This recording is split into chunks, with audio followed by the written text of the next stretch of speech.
Halo semua, dalam video pembelajaran kali ini kita akan membahas dinamika hukum pemerintahan desa kasus Rianti di Pengadilan Tinggi Tata Usaha Negara Semarang.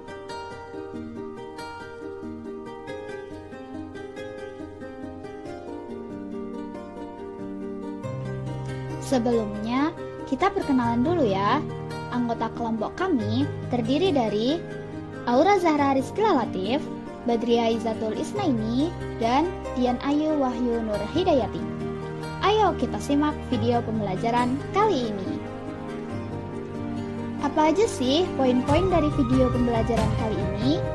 Ada studi kasus, proses hukum di PT UN, alasan pemberhentian perangkat desa, dan mekanisme pemberhentian perangkat desa.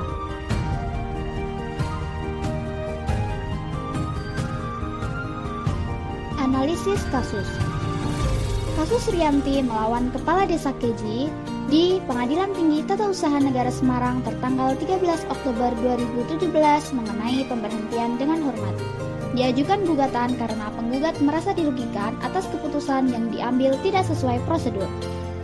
Mari kita simak proses hukum Rianti di Pengadilan Tinggi Tata Usaha Negara Semarang. Pengajuan gugatan. Langkah pertama yang ditempuh Rianti adalah mengajukan gugatan kepada Pengadilan Tinggi Tata Usaha Negara Semarang tertanggal 14 Desember 2020 setelah ia merasa dirugikan atas keputusan pemberhentian oleh Kepala Desa Keji. Penyerahan gugatan dan pemberitahuan kepada tergugat. Setelah gugatan diajukan, PT Tun Semarang melakukan prosedur administratif, yakni memanggil dan memberitahukan Kepala Desa Keji sebagai tergugat untuk memberikan tanggapan terhadap gugatan tersebut. Sidang pertama dan pendaftaran gugatan. Dimulai dengan pendaftaran gugatan dan pemeriksaan kelengkapan administrasi. Setelah memenuhi syarat administratif dan substantif, sidang dilanjutkan dengan pembacaan gugatan yang diajukan oleh kuasa hukum serta tanggapan dari tergugat. Permohonan eksekusi putusan PT UN. Setelah persidangan dan keputusan akhir, Rianti juga mengajukan permohonan eksekusi putusan PT UN yang mengharuskan Kepala Desa Keji untuk mencabut keputusan pemberhentian dan mengembalikan hak-hak serta kedudukannya. Pemeriksaan jawaban tergugat. Dalam proses sidang selanjutnya, Kepala Desa Keji memberikan jawaban tertulis yang berisi pembelaan atas tuduhan oleh penggugat. Namun, penggugat merasa hal tersebut dilakukan tanpa dasar hukum yang jelas.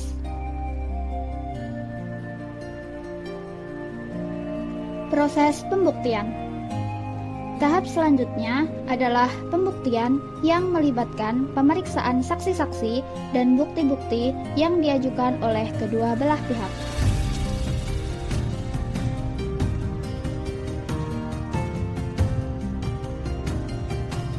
Replik dan duplik.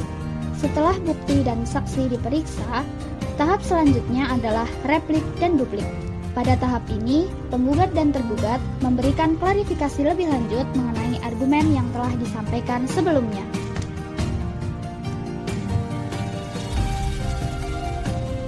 Putusan.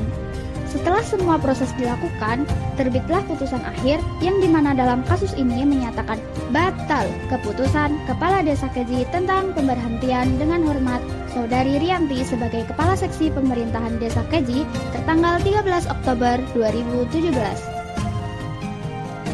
Alasan pemberhentian perangkat desa.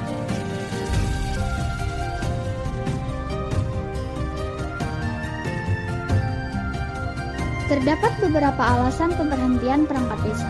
Pemberhentian perangkat desa dapat berpedoman pada Undang-Undang Nomor 6 Tahun 2014 tentang Desa pada pasal 53.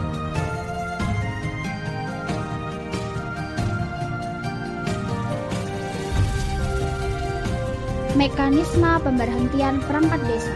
Gimana sih mekanisme pemberhentian perangkat desa itu?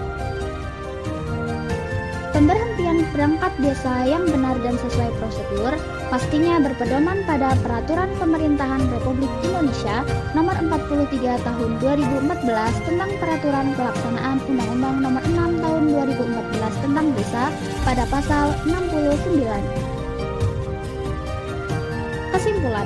Kesimpulan dari video pembelajaran kali ini, mekanisme pemberhentian perangkat desa seharusnya dilakukan sesuai prosedur yang melibatkan konsultasi dengan camat dan rekomendasi tertulis dari camat sebagai dasar keputusan kepala desa, supaya tidak menimbulkan pihak yang dirugikan.